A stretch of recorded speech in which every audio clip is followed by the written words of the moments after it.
उम्मीद करती हूँ कि आप सब बहुत अच्छे स्वस्थ एवं मस्त होंगे, क्योंकि स्वस्थ रहिएगा तभी तो पढ़ाई कर पाइएगा, वरना बीमार रहिएगा तो कैसे पढ़ाई कर पाइएगा। मैं काजल कुमारी आप सभी को हमारे विश्वसनीय चैनल RS एकेडमी के तहे दिल से स्वागत करती हूँ। आज मैं आप लोग को बताऊंगी हिंदी भाषा और व्याकरण का परिचय। आज मैं आप लोग को बताऊंगी हिंदी भाषा और व्याकरण का परिचय। देखिए, हिंदी क्या है? हिंदी एक भाषा है। हिंदी क्या है? हिंदी एक भाषा है। हमारे देश में लोग कई एक प्रकार की भाषाएं बोलते हैं, जैसे गुजराती, उड़िया, फारसी, उर्दू, बहुत तरह के लोग हमारे देश में भाषाएं बोलते हैं। आइए, मेरा अगला टॉपिक है हिंदी की उत्पत्ति। हिंदी की उत्पत्ति। हिंदी की उत्पत्ति शैर सेनी अपभ्रंश से हुई है। कहाँ से हुई है? हिंदी की उत्पत्ति शैर सेनी अपभ्रंश से हुई है। जैसे हम लोग की उत्पत्ति हमारे माता पिता से हुई है, वैसे हिंदी की उत्पत्ति शैर सेनी अपभ्रंश से हुई है। कहाँ से हुई है? शैर सेनी अपभ्रंश से हुई है। अगला है, हिंदी को देवनागरी लिपि में लिखा जाता है। कौन सा लिपि में? देवनागरी। अगला है, हिंदी शब्द अरबी या फारसी भाषा का शब्द है। कौन सा भाषा का शब्द है? अरबी, फारसी या फारसी भाषा का शब्द है। अगला है हिंदी दिवस। हिंदी दिवस। हिंदी दिवस 14 सितंबर को मनाया जाता है। कब मनाया जाता है? 14 सितंबर को मनाया जाता है। अगला है विश्व हिंदी दिवस। विश्व हिंदी दिवस 10 जनवरी को मनाया जाता है। कब मनाया जाता है? 10 जनवरी को मनाया जाता है। अगले हम लोग नेक्स्ट स्लाइड में देखेंगे।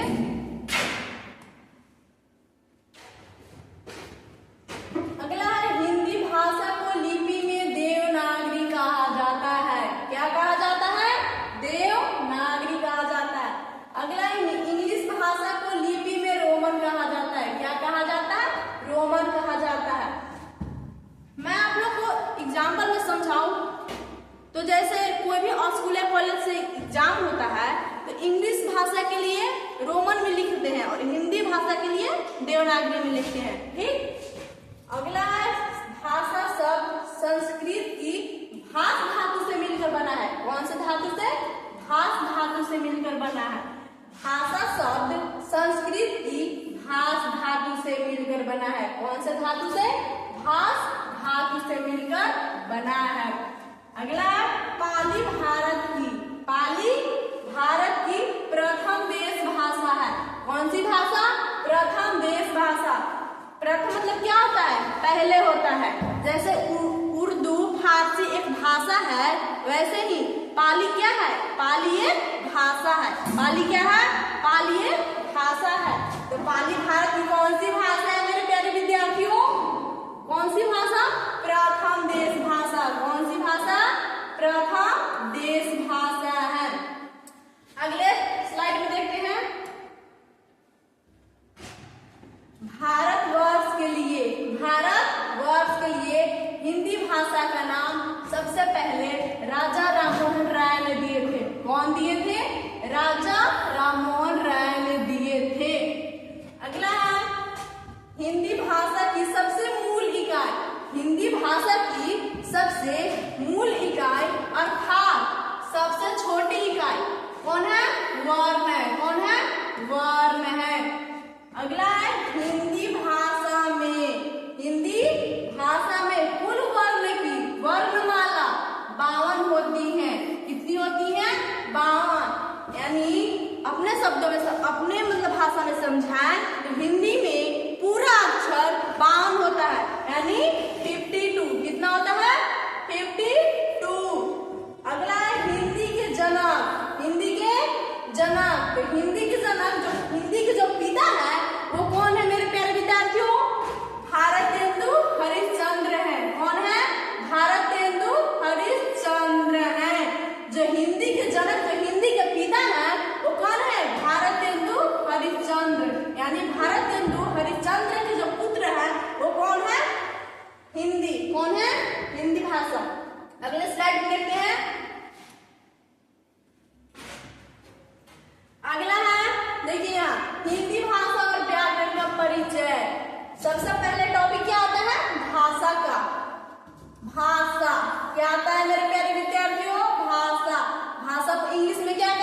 लैंग्वेज। भाषा का डिफिनेशन यानी परिभाषा होता है, भाषा वह माध्यम है, भाषा वह माध्यम है जिसके द्वारा मनुष्य अपने विचारों तथा भावों को दूसरों तक पहुंचाते हैं तथा दूसरों की बात को समझते हैं। उसे क्या कहते हैं? भाषा कहते हैं। उसे क्या कहते हैं? भाषा कहते हैं। जैसे मनुष्य, भाषा का माध्यम है जिसके द्वारा मनुष्य अपने विचारों तथा भावों को दूसरों तक पहुंचाते हैं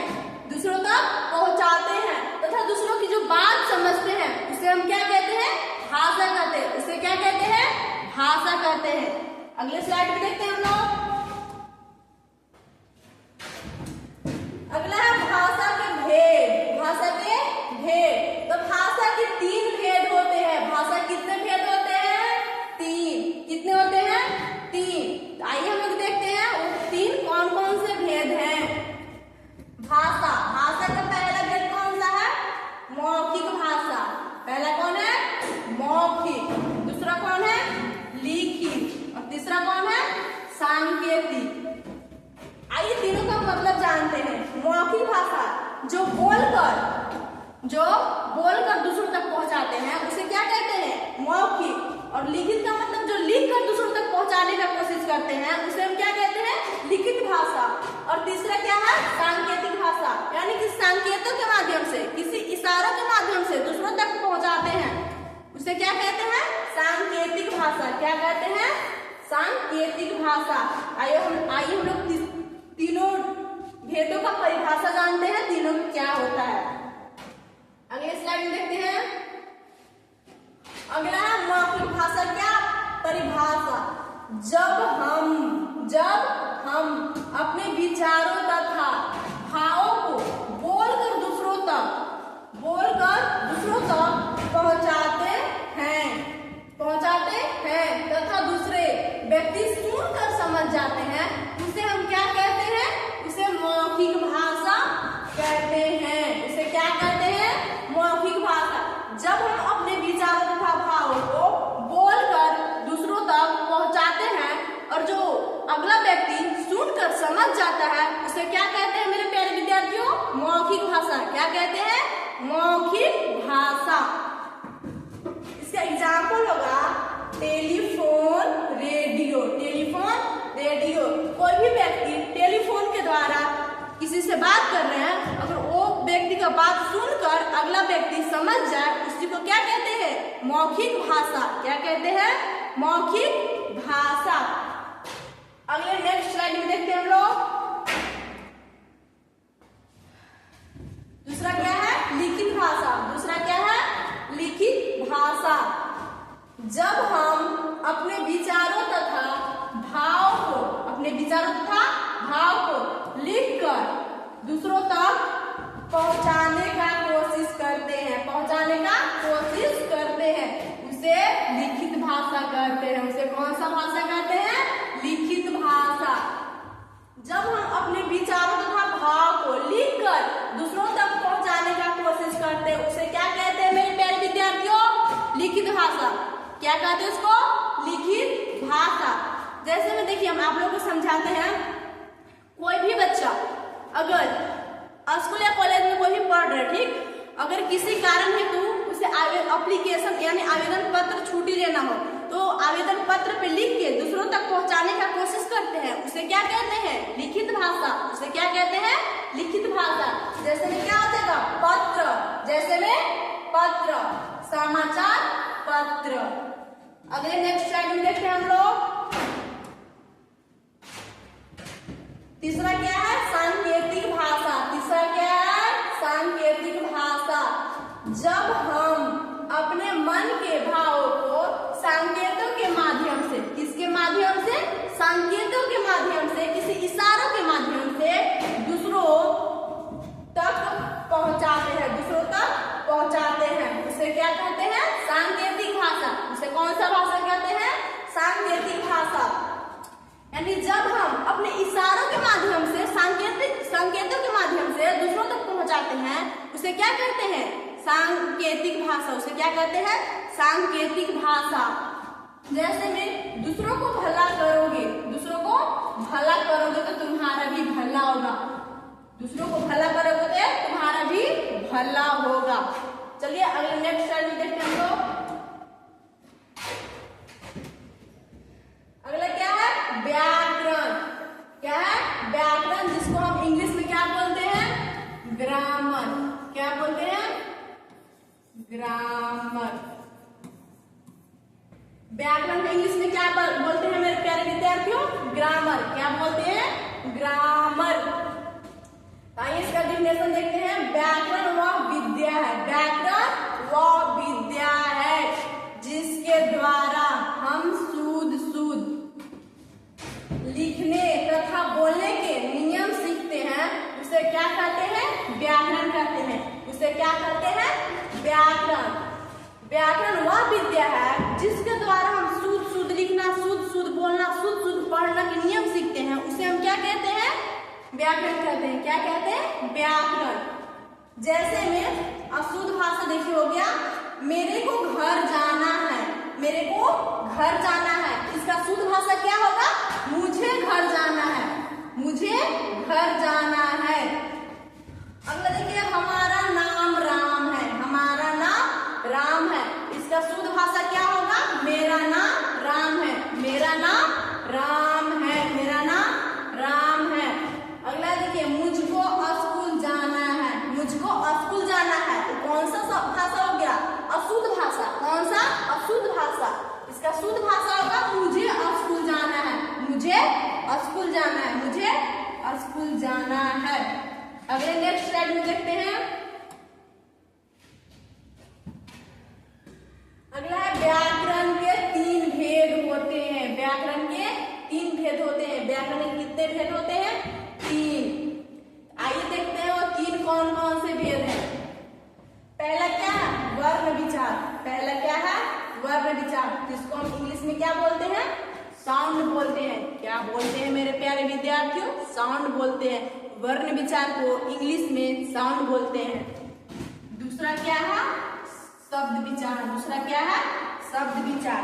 शब्द विचार को इंग्लिश में क्या बोलते हैं मेरे प्यारे विद्यार्थियों? वर्ड बोलते हैं। क्या बोलते हैं? वर्ड। और तीसरा कौन है? वाक्य विचार, जिसको हम इंग्लिश में बोलते हैं सेंटेंस। क्या बोलते हैं? सेंटेंस। तो आइए हम लोग तीनों प्रकारों को परिभाषा देखते हैं, यानी 3 भेदों का परिभाषा देखते हैं। पहला कौन सा था? वर्ण विचार। पहला वर्ण विचार। वर्ण विचार को इंग्लिश में क्या कहते हैं? साउंड। क्या कहते हैं? साउंड। इसका देखिए परिभाषा है, हिंदी व्याकरण के जिस भाग में वर्णों के उच्चारण, आकार, भेद, बनावट आदि का वर्णन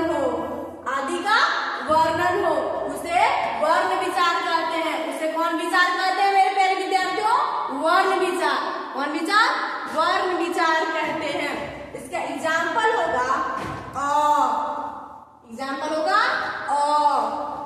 क, ई आदि। अ होगा, क होगा, ई होगा, आदि होगा। चलिए हम लोग दूसरा देखते हैं। दूसरा क्या है? शब्द विचार। दूसरा क्या है? शब्द विचार। दूसरा कौन सा है?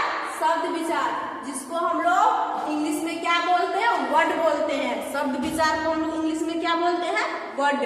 क्या बोलते हैं? वर्ड बोलते हैं। आइए इसका परिभाषा देखते हैं। हिंदी व्याकरण का कौन सा व्याकरण? हिंदी व्याकरण का वह भाग जिसमें शब्द के शुद्ध उच्चारण। कौन सा उच्चारण?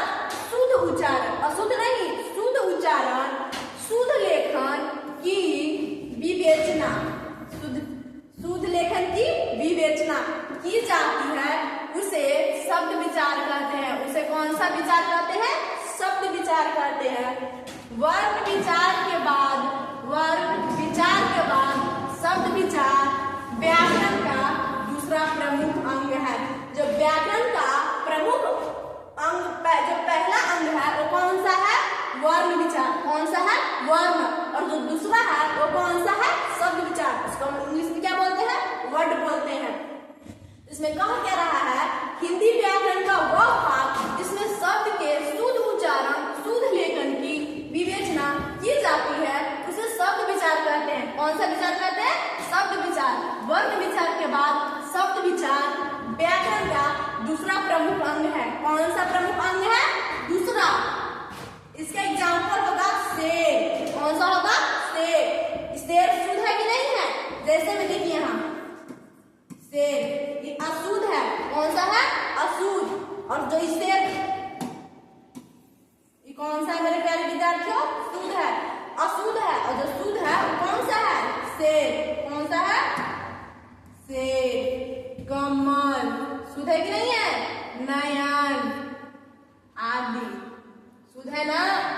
चलिए इसका हम लोग अगले नेक्स्ट स्लाइड में देखते हैं। तीसरा क्या है? वाक्य विचार। तीसरा क्या है? वाक्य विचार। जो व्याकरण का तीसरा अंग है वो कौन सा है? वाक्य विचार। कौन सा? वाक्य विचार। वाक्य विचार को इंग्लिश में क्या कहते हैं? सेंटेंस। क्या कहते हैं? सेंटेंस। वाक्य विचार व्याकरण का वह भाग है जिसमें व्याकरण की परिभाषा, क्या चीज का परिभाषा? वाक्य की परिभाषा, वाक्य के अंग, वाक्य के भेद, वाक्य रचना आदि पर विचार किया जाता है। क्या चीज किया जाता है? विचार किया जाता है। उस भाग को वाक्य व्याकरण, वाक्य